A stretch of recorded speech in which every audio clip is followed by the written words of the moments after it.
President Biden plans to meet today with families of Americans taken hostage in Gaza by Hamas. Their ordeal is bringing new attention to other detained Americans around the world.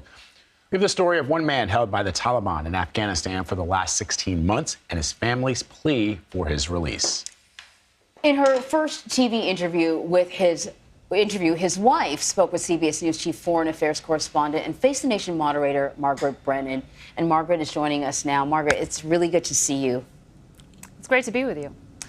So what can you tell us about the interview? Well, Anna Corbett, whose husband Ryan is being detained by the Taliban, feared going public would endanger his life. But she decided to break her silence because she says her husband's health is deteriorating.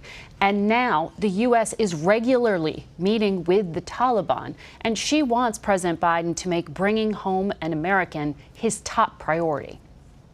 While we love and respect the people of your country, I desperately need my father home. 13-year-old Caleb Corbett read us the letter he wrote to the Taliban, personally pleading with them to free his father. Caleb's dad, 40-year-old American Ryan Corbett, has been detained in Afghanistan for 16 months. Ryan's wife, 2 daughters and son are desperate. What is life like for him? So he's held in a very small cell. He's allowed sunlight 15 to 20 minutes per month. There have been reports of him fainting, of seizures. He had to celebrate his 40th birthday in the cell alone. Corbett was arrested in August 2022, a year after the last U.S. troops withdrew. The State Department tells Americans don't go. Why did Ryan feel it was safe enough to go? He had a business visa. He had been living there since 2010. He did not want to abandon his employees and shut that down just for his own comfort. So it was really for the Afghans and for his staff that he returned. Corbett tried to restart his business consultancy for Afghans, which he'd abandoned in 2021, as the family fled amidst the chaos of the Taliban seizing power. We had 5 suitcases, 5 carry-ons. The kids had to say goodbye to their pets. After living in Afghanistan for how long? Almost 12 years. Fleeing the country where Caleb was born and raised and keeping quiet about Ryan's imprisonment until now has been traumatic. My neighbors were assuming that he had left us. When people asked me questions, I had to respond, he's on a business trip, a never-ending business trip. The children had to pretend with their friends that everything was normal. The Taliban has twice allowed Ryan Corbett brief calls home. We have had now 16 minutes in 16 months, which is insane. It's hard to really tell how he's doing because he's not alone on these calls. On the last call, when he started talking about his health, the call was cut off. What do you want your father to know? We'll try to get him back, and we don't want him to miss anything else important. Caleb misses his jokes. I don't know if all of us do. They're dad jokes, typical dad jokes. No, we totally miss his jokes. This photo, never before public, taken by a Qatari official, shows a visibly thinner Ryan in captivity. The U.S. has had no access to Ryan, but does meet with the Taliban about humanitarian aid and counterterrorism. Corbett's family argues bringing a U.S. citizen home should be the priority. I wonder what would happen if this were President Biden's family.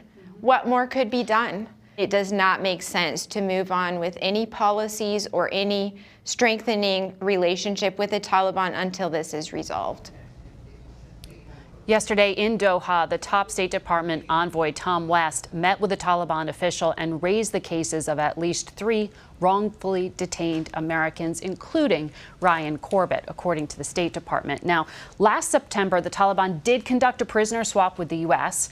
Taliban officials contacted by CBS insist Corbett is being treated well, but did not indicate to us what they are seeking for his release. Corbett's family is buying him Christmas presents, hoping they'll all be reunited soon. Wow. Margaret, as you know, sort of the history and the relationship, for lack of a better word, between the U.S. and the Taliban has been complicated. Why has the U.S. kept these discussions with the Taliban so quiet? Well, we now know from conversations with State Department officials that the contact with the U.S. is becoming regular. Not just yesterday, but regular meetings about counterterrorism, about humanitarian aid, other issues, including this severe crackdown on girls and women. You cannot go to school if you're female past grade 6. All the pressure to date to change things in terms of opening up on human rights haven't resulted in any material benefit. The U.S. has been working, though, in trying to combat ISIS in Afghanistan and coordinating with Taliban on that. So this is a very uncomfortable, unlikely alliance of sorts, limited in scope. And for the U.S. and for the Biden administration in particular, that chaotic exit from Afghanistan was a black mark, and it's recognized as such. So it is uncomfortable oftentimes for officials in the administration to discuss it. There's been pressure from Republicans in particular in Congress on the administration on these points. But in the midst of all of this are some American families who want to be reunited, and they want this issue to be taken up at the highest levels. And Secretary of State Antony Blinken did just reach out last month to the family, and he is now recognized as being wrongfully detained. Margaret, I want to play a bit more sound from your interview with Anna Corbett about that wrongfully detained designation. I think this situation is especially challenging because it is an American, but I believe the U.S. government can facilitate Ryan's release. He is wrongfully detained, has been designated as such, and I believe he can be released very soon. Explain the significance of that designation, Margaret.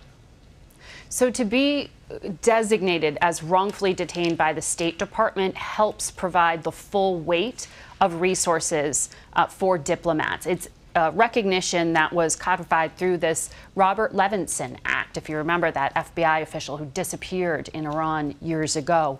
And it requires reporting to Congress on what's happening with some of these Americans detained abroad.